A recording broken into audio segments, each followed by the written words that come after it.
In the 1950s, first of all, these men were coming right out of, this is the first part of the baby boom generation.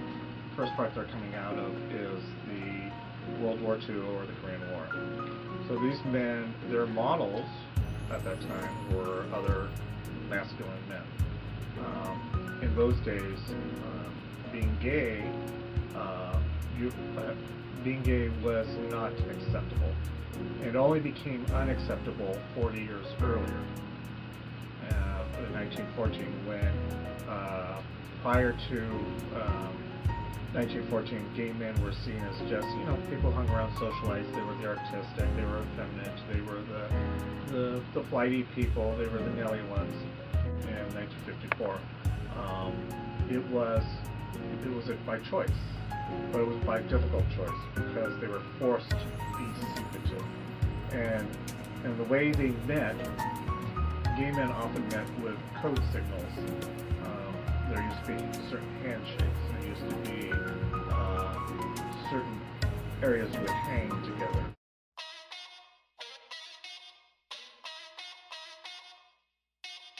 A lot of it had to do with the different backdrops in our culture and our community in LA by each decade. So what was going on in LA by each decade that changed our communities?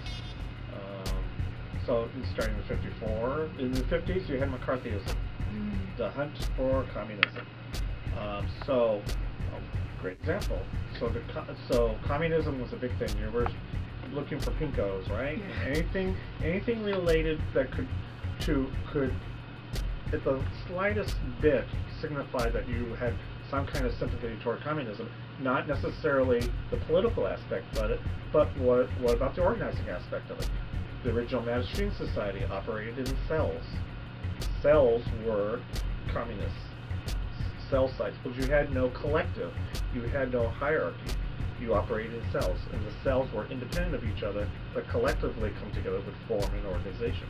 And that was considered communism. So any group that did that, the FBI would associate with it. Oh, that's a communist group, we must investigate them. And so names were kept off. And that's what became the undoing of the Mattachine Society and Harry Hayes' adamant belief in the cell structure. The Satyrs made sure that they had kept their distance from any group that would try to identify themselves with communism. In fact, in those early days, every club, every organization that formed would come to the Satyrs meetings and announce themselves. And then Kennedy was assassinated, and we fell right into the Vietnam War and free love and rebellion. And so there was a change in that period. But free love was what was strong during the 60s. Anything that came out of there was about sexual revolution in the 60s. 70s was a continuation of that because Vietnam War was entering in 74. 70s was about expanding your inner self. Harry Hay was a lightning rod. So he is original intention into being sort of the Black Panther of gay rights, even though Black Panther was way after gay rights. Yeah. Is he was an extreme activist at the time. He espoused to the way communist cells work in terms of communication, only on a structural basis. Not that he believed in communism, just the structure of how do you bring groups that are clandestine together to operate under the radar and still get things done without it being public. Because in those days you operated in the dark. You operated behind closed doors. So how do you do that? And so he operated with a cell structure. But unfortunately the cell structure was thought of as being communist. To make matters worse, Harry Hayes was kind of like, in your face with the FBI.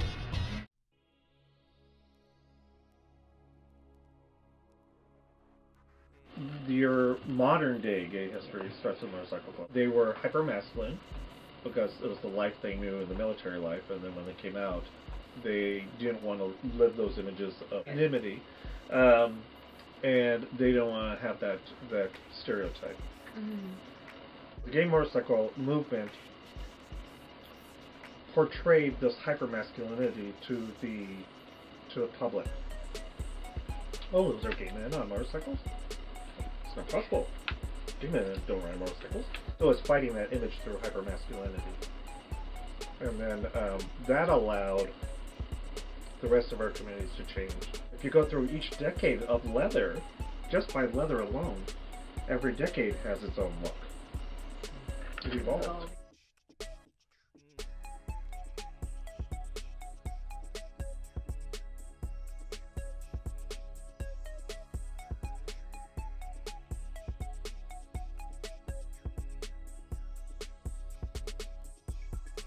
Back in the days, everybody wanted to be a sailor.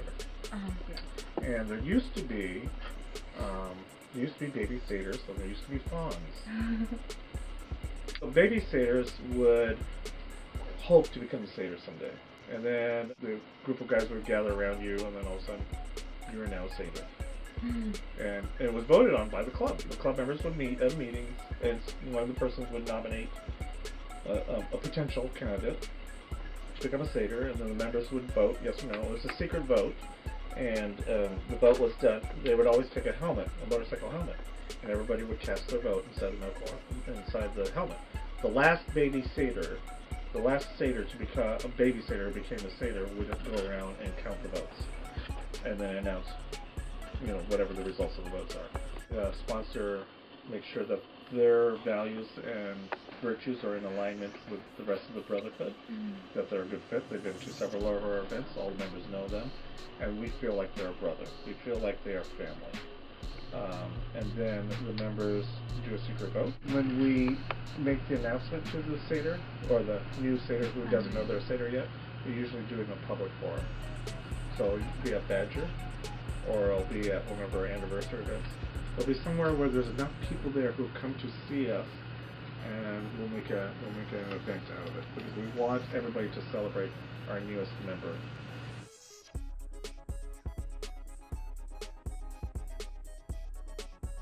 First and foremost, bikers. The secondary majority of the men who are bikers are leather identified, but not all are leather identified.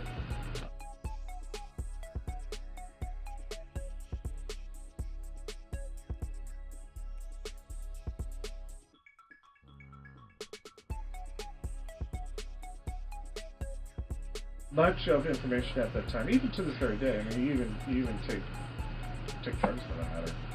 A lot of it was based on not on scientific data or empirical or otherwise. A lot of it was based on a feeling, a notion, the general mood of the public, or fear.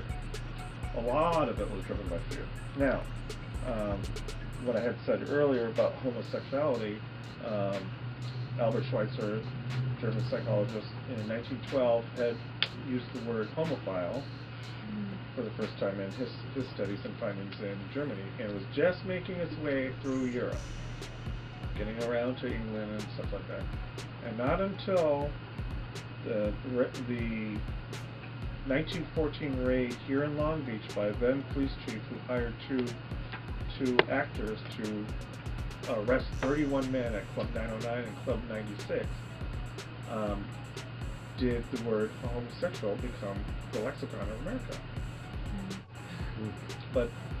But America had not put sex and sexuality together yet. They were just crazy people. They were weird. They were effeminate. They didn't make the association of what they do behind closed doors. And then when the raid happened here in Long Beach, the two premier newspapers at the time, the LA Times and Los Angeles Herald-Examiner, they have to sell newspapers, kept it on the front page for weeks. Well, back in those days you had API and you had UPI. United Press International, American Press International. And it made its way across the United States, the story. Because not only did they tell about the arrest, but to keep it on the front page for weeks, they told the details of what these men were doing. All of a sudden America's going, men do that? Those are gay men.